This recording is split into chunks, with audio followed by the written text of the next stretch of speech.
त्वचा, निरोगी केस आणि चांगले रक्ताभिसरण यासाठी जांभुळाचे सेवन केले पाहिजे. ते खूप चांगले आहे. 2. कमी वजन असलेल्या लोकांनी हरभऱ्यासोबत खजूर खाल्ल्याने त्यांचे वजन लवकर वाढते. 3. जेवणानंतर पाणी प्यायल्याने अनेक आजार होतात, म्हणून जेवणानंतर 1 तासांनी पाणी प्यावे. 4. जळलेल्या भागावर लगेच पांढरा कोलगेट लावल्यास खूप आराम मिळेल. 5. जास्त मीठ खाल्ल्याने केस गळणे, किडनीला सूज येणे आणि जास्त तहान लागणे. 6. नाश्त्यात हरभरा आणि गुळाचे सेवन केल्याने काही दिवसातच कमजोर शरीर मजबूत होऊ लागते आणि वजनही झपाट्याने वाढते. 7.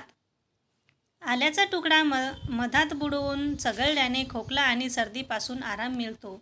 8. केळीची साले दातावर 2 मिनिटे घासून नंतर स्वच्छ धुवा.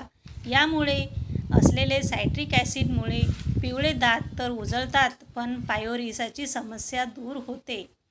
9. मनुके भिजवून खा आणि त्यावर कोमट दूध घ्या. याने शुक्राणूची मात्रा तर वाढतेच, शिवाय कमजोरीही दूर होते.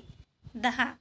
चेहऱ्यावर स्टीम घेतल्याने चेहऱ्यावरील पोर्स उघडतात आणि चेहऱ्यावरील घाण निघून जाते.